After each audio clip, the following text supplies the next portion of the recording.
So my Atlanta today is Rachna Singh, whose journey spans academia, finance, and creative writing. Her academic foundation was rooted in literature, where she earned accolades including gold medals for academic excellence in English literature and was honored with the prestigious Nehru Centenary Scholarship for a doctorate at the University of Cambridge. However, Rachna's path took an unexpected turn and she ventured into the Indian Revenue Service in the realms of finance, taxation, economics, and law. Despite this professional shift, her passion for writing remained steadfast. In September 2021, Rachna transitioned full-time into writing. She founded The Wise Owl, an online literary and art magazine, a pivotal step in her journey towards artistic fulfillment. Her latest work, Phoenix in Flames, pays homage to resilience of ordinary women, where she unveils tales of fortitude and determination. As an aside, Rachna is the elder sister of my childhood friend Puneet. Despite spending many hours at their home, I never realized there was so much more to discover about her, perhaps due to her self-proclaimed introverted nature. Without further ado, let's delve into Rachna's awe-inspiring journey. Hi Rachna, very warm welcome to Atlanta Diaries. Thank you, Enma, for inviting me to share my journey on Atlanta Diaries. And Atlanta Diaries is all about strong, resilient women, a subject which is very close to my heart. So it's a pleasure to be here. Thank you so much. Awesome. I read some of your early works and I've enjoyed reading the Rum Guzzlers. Share with us, how did your early years shape your journey? Yeah, so I had a wonderful childhood in the lap of nature. Proximity to nature taught me a lot of things, and those skills helped me later in life.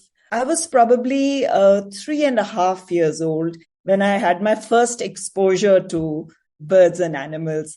A milkman, he brought a small little dove who had injured her wing to my father, and I helped my dad to put ointment on the wing and feed the little dove. And when she recovered, my dad said, now we have to let her go back. I wasn't very happy about that because as a child, I wanted to kind of hold on to something that I liked and loved, but he insisted. So of course we let her off, but she would come back every day. She would sit on the ledge outside the kitchen and she would let me gently stroke her head. So that was the start of my love for birds and animals. And then I remember another time when my dad was posted in Bharatpur. This is a place in Rajasthan. And there was a forest fire and a Nilgai calf was separated from its herd. So the soldiers got hold of that Nilgai calf and brought it to my dad. And on me fell the task of, feeding her with a bottle and making sure she's okay. So I would rush back from school wanting to go and say hello to her. And eventually, of course, she recovered. And as usual, my dad said now she should go back to her herd. So we went to the edge of the forest and we let her out. And the herd, of course, was there waiting for her. They embraced her literally, and they took her away. And I would be sitting there moping around thinking of her. My dad would sometimes take me to the edge of the forest, and once actually there was a herd of Nilgai which came back. And I think one of them was her. I used to call her Neelu. And because she sort of, although a little timorously, she came towards me. And when I put out my hand, had a couple of leaves in my hand, she took it from my hand and then she left. So I was lucky to be so close to nature because my dad was in the army and he was posted to all kinds of far-flung, never heard of places, which were mostly surrounded by forest. And I think these encounters were a part of my life, they were my friends. And they taught me to be compassionate and sensitive. And of course, when I started writing about them. In fact, my first middle that I wrote for a national daily was about rum guzzlers, which you read. And then there was another one called The Childhood Coterie, which talks about my friendship with Neelu, the Neel guy. So that's the way my early growing years sort of walked into my writings. Awesome. And one really wonders, how did that pivot take place, from a romantic novelist to an Indian revenue service officer? How did you take that tough decision? Yeah, so my career path had quite a few twists and turns. As a child, probably inspired by my ministering to the various animals and birds, I thought I would be a doctor, and I planned to be a doctor. And I took up science as a stream. But when I was in my 12th, I remember the school took us to this local medical college where I saw the chloroformed corpse of a beggar. And then that gave me pause. I wondered if I wanted to, tread this path and whether I would be able to bring anything to the table, so to speak, as a doctor. And I switched gears and I went on to do my honors in English literature. And then after that, when I was doing my MPhil in English literature, my uncle felt that I was probably not tapping my potential by just doing literature, because he felt that I perhaps did not have much of a future other than being a lecturer or a professor of literature in college. So he would get after me and tell me that, why don't you apply for civil services? I sort of nodded because I respected him, but I was not particularly interested at that point in time. But he insisted, so sort of to get him off my back, I told him that, yeah, I will prepare for the civil services. I'll give my exam. But the first time, I didn't give the exam at all. And after the preliminary results came out, that was in 1990, my uncle called me up and he says, what was your result? And I was a little shamefaced. I told him, I'm sorry, I didn't even give the exam. Now, he was absolutely livid and he just withdrew. Wow.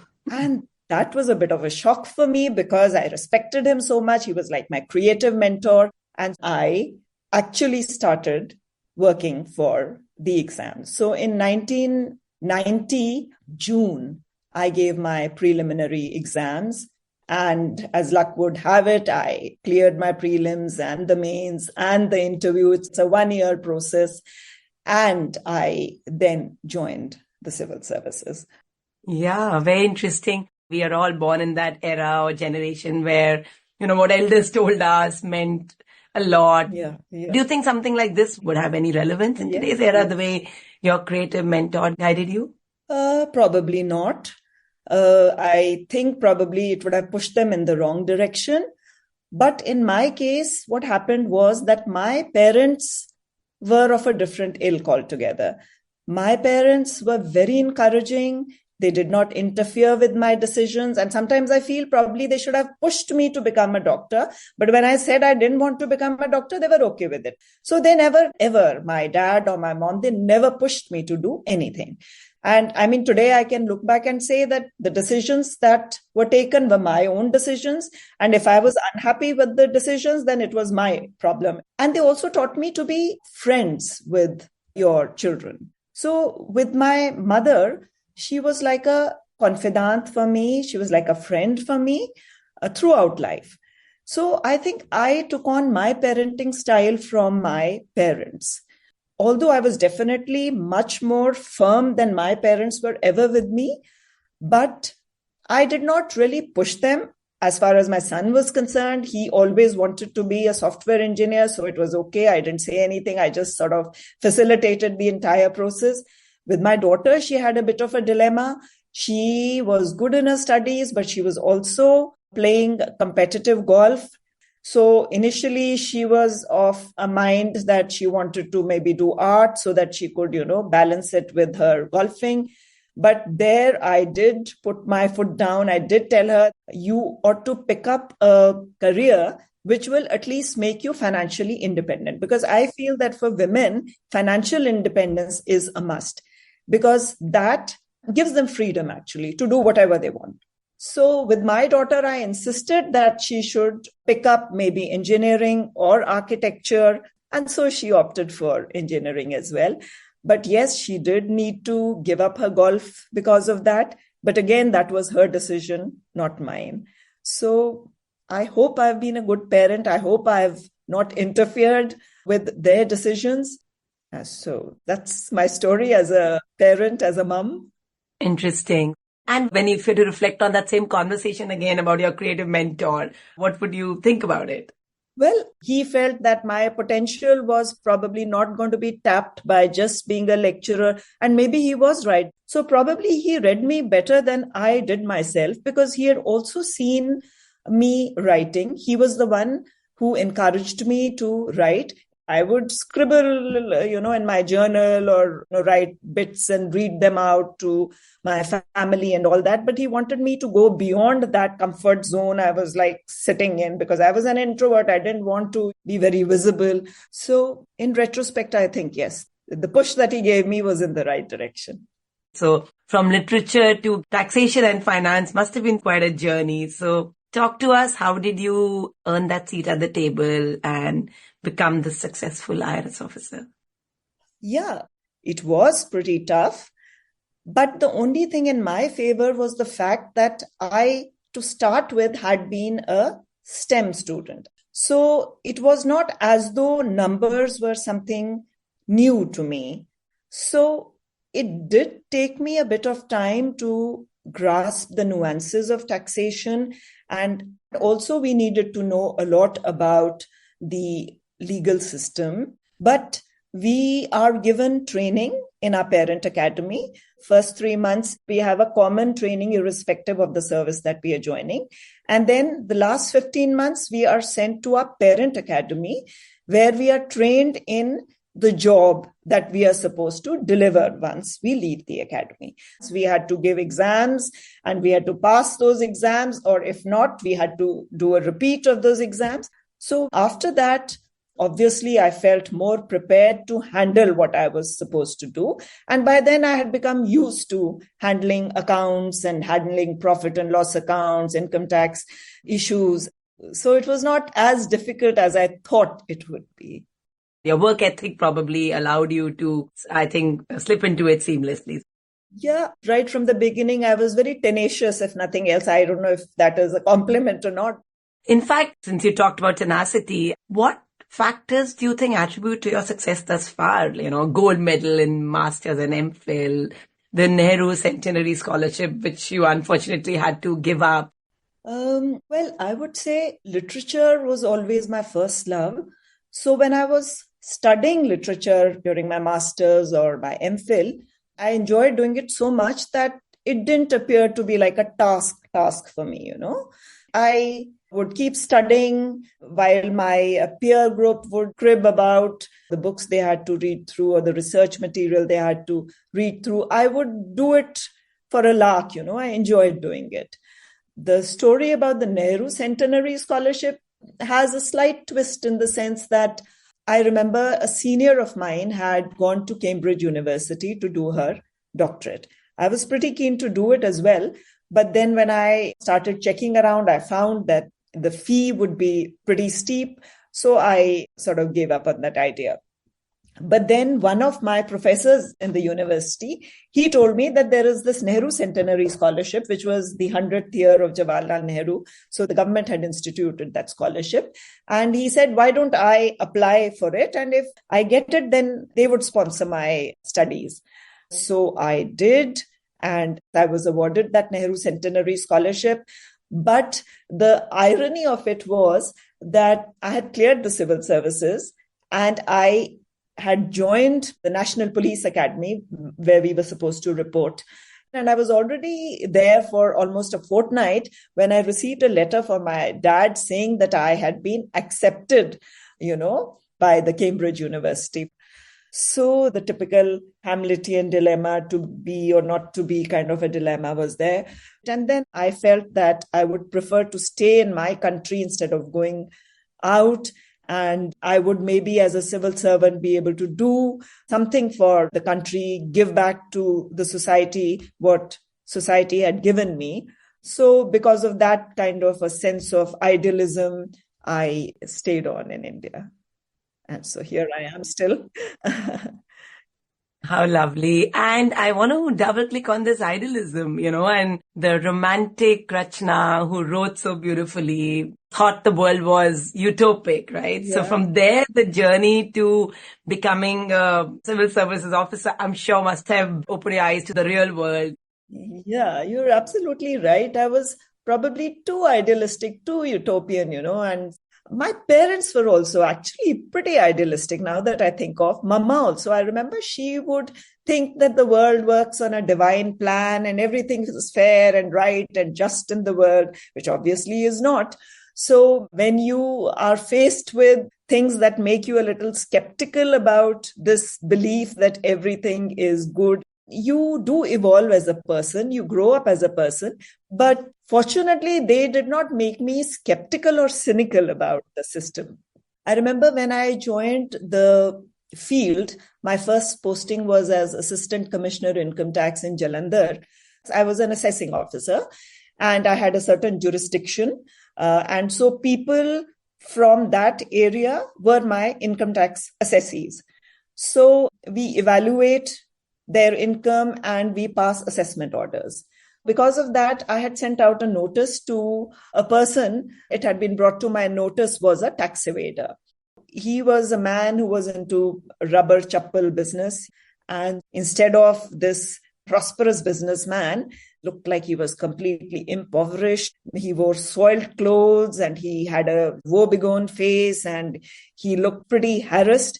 And he folded his hands and he told me that life had, dealt him a tough blow and that he didn't have any money to pay taxes. I was taken in. I was a little naive when I had initially joined. And I thought what I'm seeing is the real stuff. So he left and I told him, I said, okay, I would do whatever best I could for him. And then I called my inspector and I told him that looks like this seems to be a wrong complaint, because that guy also told me that this has been done out of some kind of familial vendetta. So somebody has filed a wrong complaint against him. So my inspector smiled and he must have been thinking in his mind that these naive officers, they don't know anything about real life. And he told me, he said, ma'am, just come out into the balcony and tell me what you see. I walked out into the balcony and there I saw this man who had been in my office and he'd come limping in. And suddenly he was walking erect and he was walking out into the parking lot. And there was one Contessa park. At that time, Contessa was a bit of a status symbol. And there was a driver, liveried driver there. And he opened the door and this gentleman got in and they drove off. And so my inspector said that, ma'am, he is a very, very prosperous businessman and he believes in evading taxes. He has a lot of black money and he was just trying to fool you into believing that he is down and out. And I realized that it was correct. And so after that, I became a little more, shall I say, careful about my assessment of people around me. And I would make sure to, do my research, check out the background, do a recce if need be, to assess and evaluate if what the person was telling me was actually the truth or just a story or a yarn that he was, making up. So that was my first, introduction to the big bad world. But you learn the ropes slowly and steadily. And I learned. And then by the end of 30 years, I was one of those very firm, very stern officers who could not be, taken in this fashion. Yeah. But I'm also wondering, I think even to earn the respect in your team, probably it was important that you even take them seriously. Yeah. And you learn very quickly because as a junior officer, you are thrown into a whole lot of situations. You go for searches. They require a lady officer on the residential premises in searches. Then whether you are a woman or you are a man or whether you are naive or you are pragmatic, you have to do the surveys. You have to go to the industrial area. And obviously, you have to meet the targets. There are a whole lot of parameters that used to evaluate your performance for the entire year.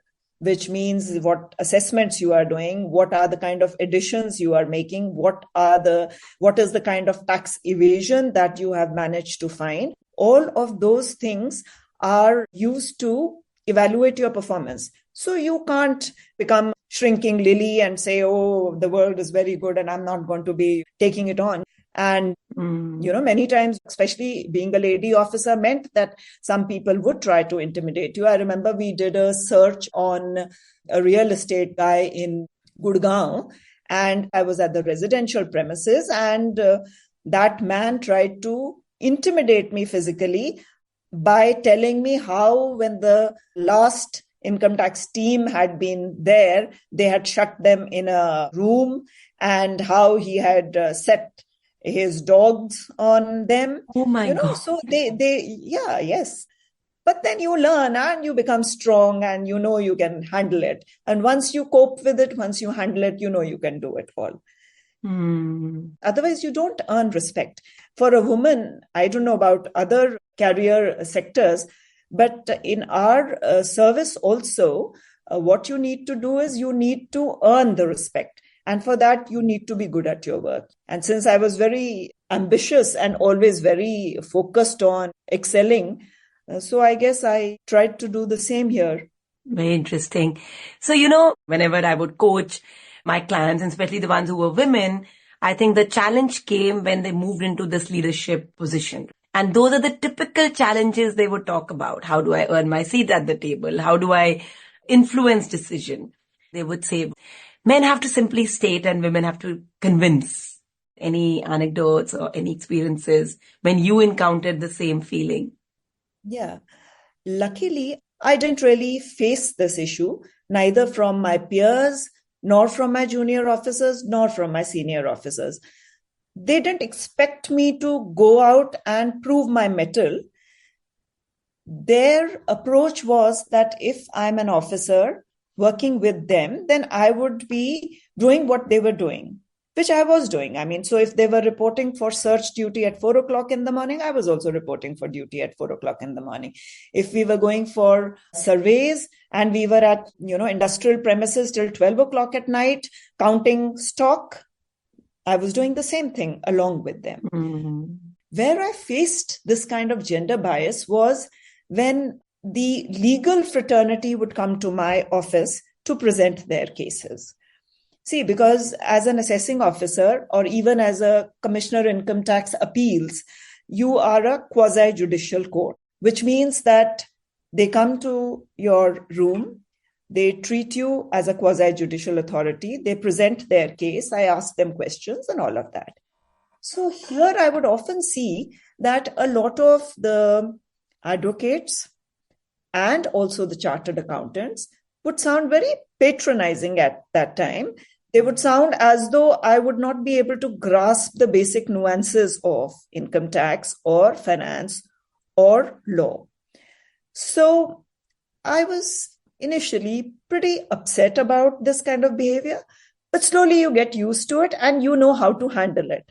So the point is not to really confront them on this issue. The point is just to prove that you are good enough, which is what I would do. If you have your facts right, you know your law, income tax law, you know your rules, you know what sections you are working with, and you know the nuances of all those sections, then after a while, everybody realizes that you know your job and you are not going to be treated in this patronizing fashion. And yes, it happened with me initially, but slowly they realize what you are and they accept you for what you are. Since you understood these problems, were you able to mentor other officers who came after you so that they did not have to go through these challenges? See, we have probationary officers who are then sent to whatever charge you're holding at that time. And we are supposed to mentor them in the various nuances of income tax, how to practically implement the rules and the laws. When these officers would come to me, and a lot of the time they were only male officers, sometimes they were women officers, it all depended. I don't think I really saw that kind of a gender bias in them, But I tried always to build an awareness of the equality between men and women. And probably I think I succeeded because I haven't, like I said before, within the service, I haven't seen that kind of a gender bias. In fact, a lot of my colleagues in Delhi, the women officers, are so strong that they would any day outrun and outsurpass their male colleagues I love that. in presenting their part of the story or in convincing them how things are to be done. Shifting gears a little bit, you faced some pivotal moments, including the sudden loss of, I want to say, auntie, and you were also caregiving after that. Alongside a demanding career, you had to sometimes stay away from the family. Yeah. Don't sound like easy times at all. But these are also realities which I think others can learn from. So share with us, how did you navigate through these really complex and challenging times? Yeah, as a junior officer, see, spouses are posted together. So me and my husband, we were mostly posted together in our initial 12 or 13 years of service. That was the good part in the sense that we can balance and sort of divide up the family responsibilities because children were very young at that time. But the focus at that time was on our careers because that was a time when we were still learning and still growing. Later, as we became more senior, we were posted in different places. So for almost 13 years, we were posted in different places. Harmeet was posted somewhere, I was posted somewhere. And there was a point when my son, he was studying in Hyderabad. My daughter Kainat, she was studying in Chandigarh. Wow. I was posted in Delhi. Harmeet was posted in Jaipur. The family was, broken apart, sort of. So it was very difficult to get everybody together. In fact, I wrote a very ironical kind of an article on that also, which was about the geography of marriage, it was called.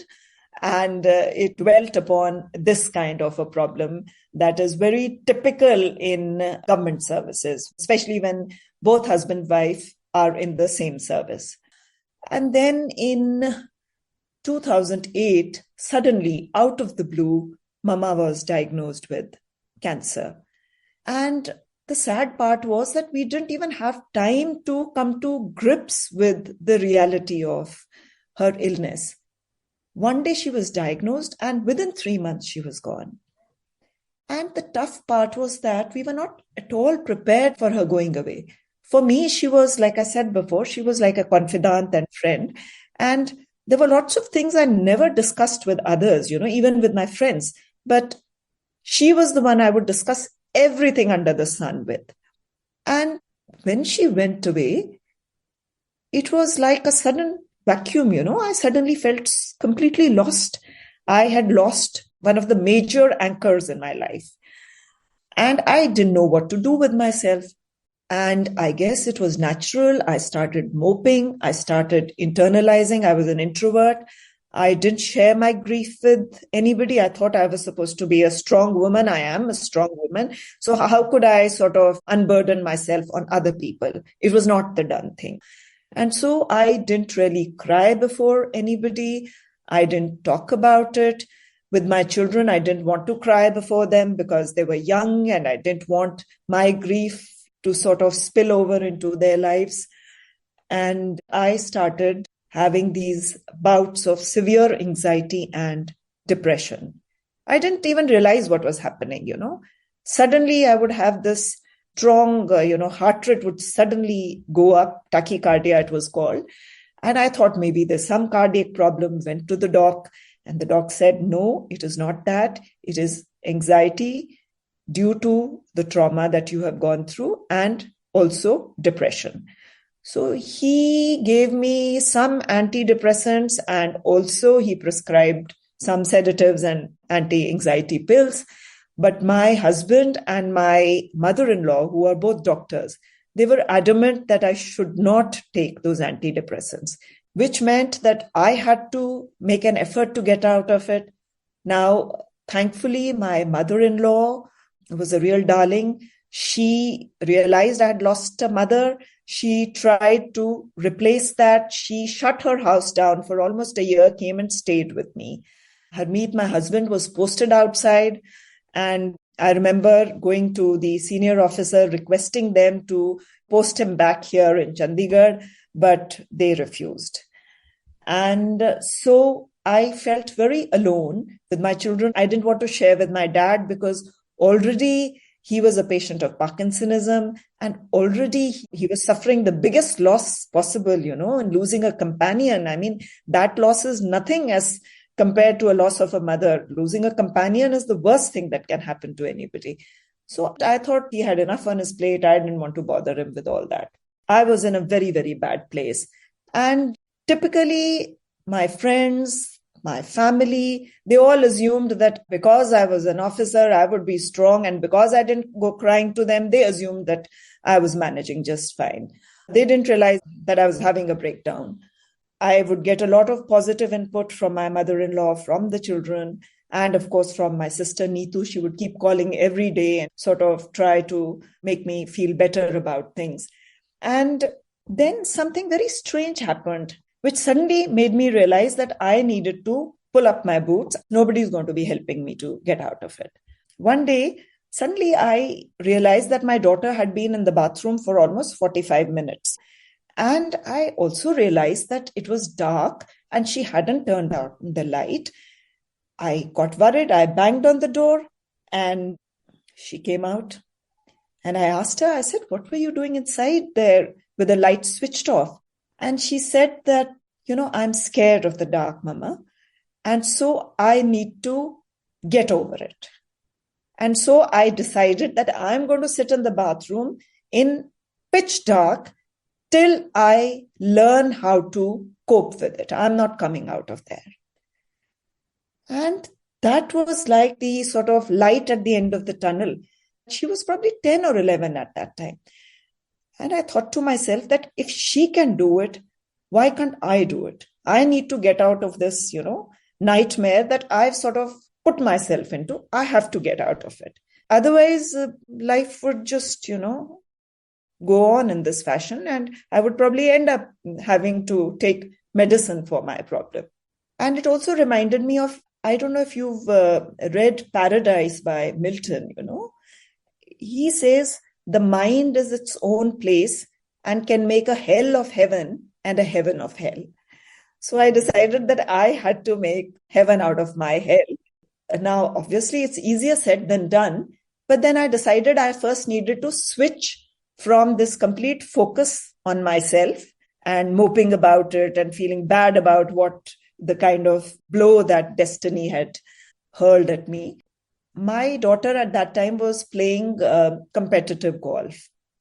And so I decided I would now focus on it.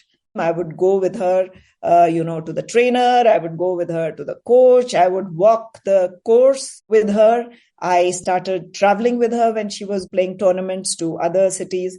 And then I also started meeting a lot of young golfers, young girls. And I would see that if they played a bad round of golf, they would, practice late into the night. And next day they would go out and play and they would come off with a wonderful round of golf, I realized that I needed this kind of inspiration, and young children working the way they were really inspired me.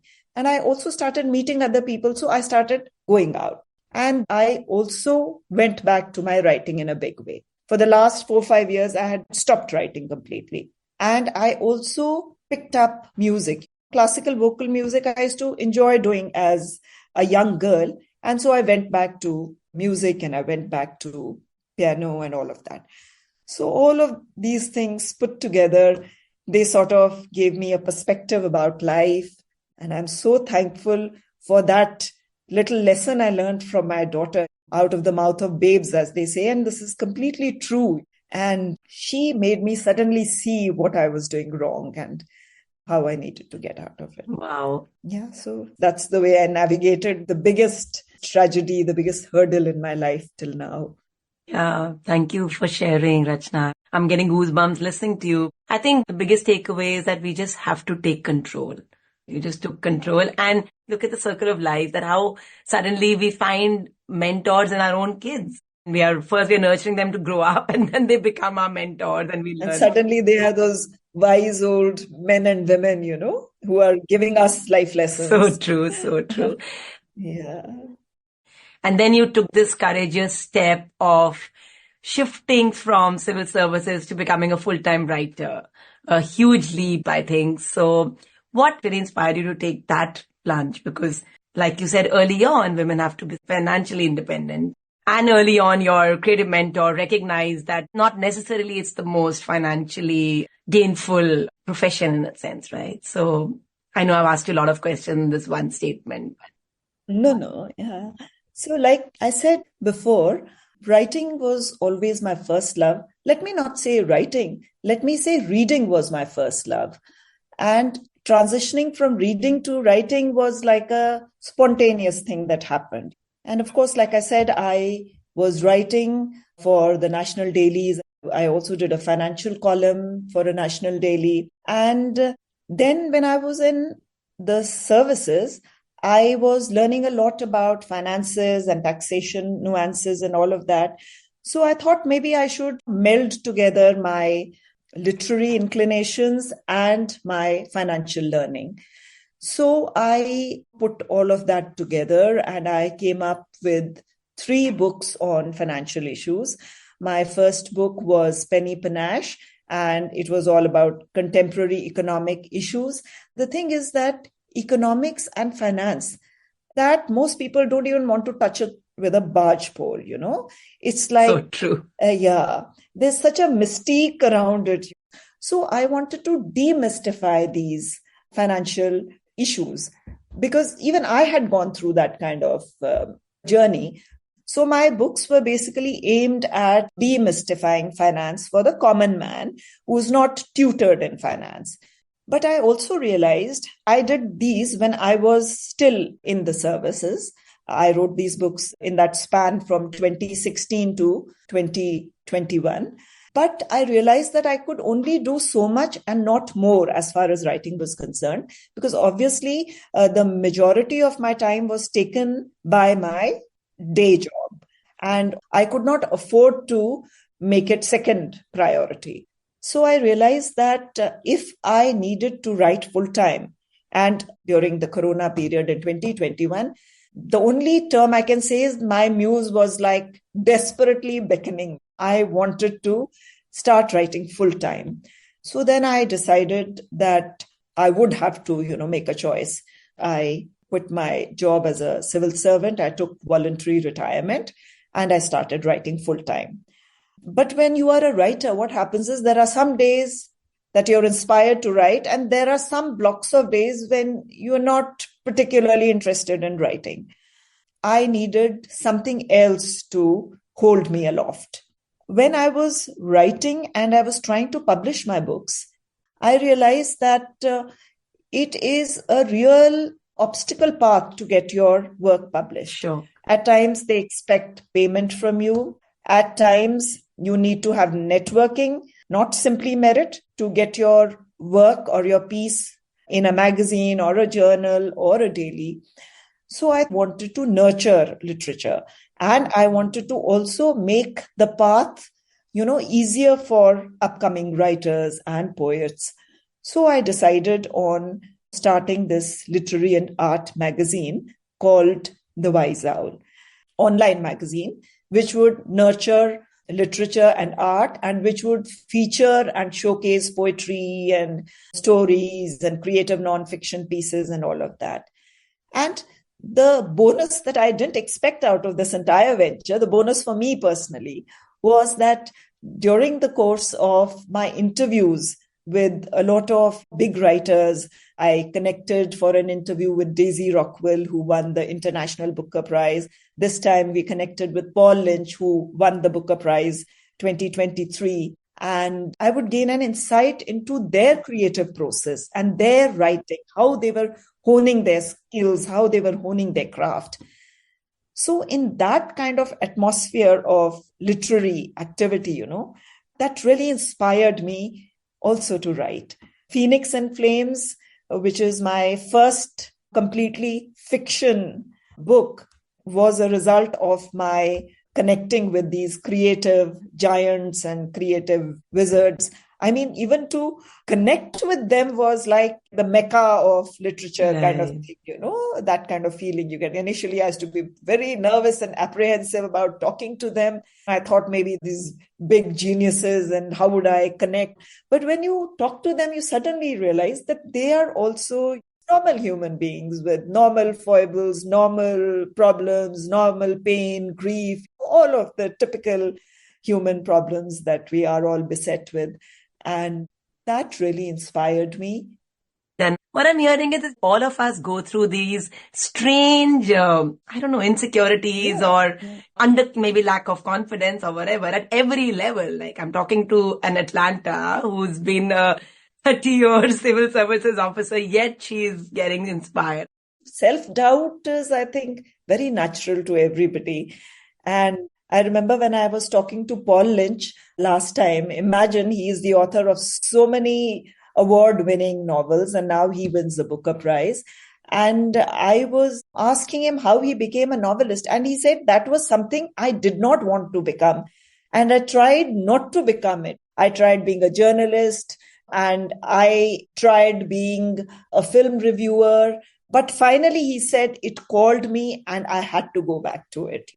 And he also said that we need to fight our self-doubts and overcome those self-doubts and, focus on doing what we want to do. And I don't know if you know of Raghu Rai. He's supposed to be the father of Indian photography. He's almost 80 now. His journey also inspired me a lot. I interviewed him last year also. And his passion and dedication for his craft inspired me. And what really was a life lesson for me was when he told me that for me, it's an ongoing quest. I'm still trying to take photographs that are better than the last ones that I've taken, And that I thought was very inspiring. We are going to be trying to better ourselves all the time. And that is what life is all about. Yeah. It's almost like a spiritual quest. And yeah. I did notice that Phoenix and Flames is like a departure from your earlier works, right? So what inspired you to get into that narrative? These were stories that probably were with me for a very long time.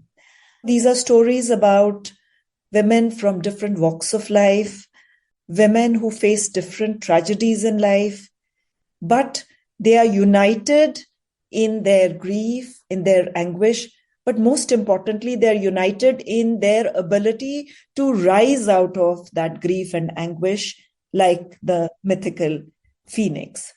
And these women are all imaginary characters in my book, Malini, Seher, Sana. There are 8 women protagonists in my book. And it would be probably correct to just say that they are inspired by real life and they're imaginary characters.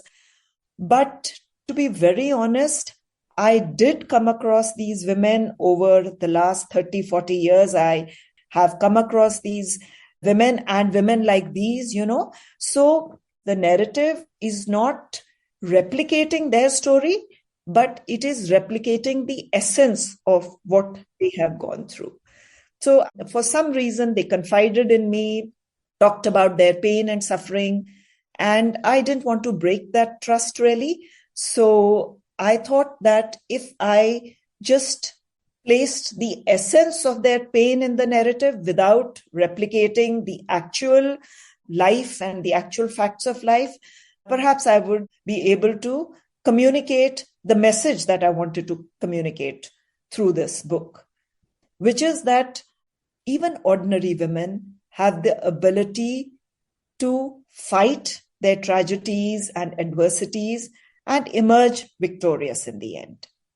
So when I first decided to go to fiction full time and I started to write, these stories sort of surfaced, and spontaneously when I was tapping on my laptop, the keys, these were the stories that I started spontaneously writing. This is beautiful. It's almost like I'm hearing 8 Atlantas from one more Atlanta, So I absolutely... Yes, it is like a very, very, very similar to that. Yeah. Because Phoenix is a bird in Egyptian mythology, and they say it lives for 500 years. And they say after 500 years, it self-immolates. And from the ashes emerges a brand new phoenix. So, because these women characters go through the pain and anguish of life, and then they emerge in a new avatar, So I thought that Phoenix in Flames would be a good title for my book because it sort of alludes to their pain and it's a metaphor for emergence, for their rejuvenation, call it what you will, survival, rebirth, whatever. This has been so lovely. And before we end the conversation, I can't help but donning my coaching hat and asking you one difficult question. Feel free not to answer. Given that you're a self-proclaimed somewhat introvert, and as a writer, I think at some level, again, I draw another parallel that when we bring out such beautiful content, whether it's in the form of a podcast or a book, I think in your case, a book, building readership, you don't have a choice but to put yourself out there, right? So my question is, how do you want to put yourself out there so that there's a balance in the need for visibility, yet you retain your authentic introverted nature? See, you're right. I am an introvert. And given a choice, I would just sit in my room, read a book, not meet people, not go out. I still get stage fright if I have to go up and promote my book. I'm being very honest with you. But the thing is that if you have to grow and evolve as a person, you need to confront your fears. You need to do things that are outside your comfort zone. Because if what you are doing demands you to be more visible, then so be it. So I sort of told myself that it's okay. Now I'm writing. This is what a writer needs to do. So I can do it and I will do it. Why not? So I just go ahead and do it. Initially, you feel apprehensive. But see, there are a lot of nice people out there. People who are very sweet in their interactions, very encouraging about your growth and maybe your initial baby steps. But I believe that if something needs to be done, it needs to be done. So I'm simply doing it. And perhaps at some point in time, I'm going to start enjoying it, maybe liking the, whatever, the importance or visibility of it all. But for the moment, it's a little new to me. So my steps are a little timorous. Not maybe very confident, but I hope to reach that also pretty soon. I love it. Baby steps, one step at a time. Thank you very much, Rachna. I really enjoyed the conversation. It was a pleasure to talk to you, Enma. Thank you so much for inviting me to share my journey. It was almost like a catharsis for me also. Thank you for being a part of this incredible journey with Atlanta Diaries. I have had the privilege of hosting guests who courageously shared their most vulnerable selves with me.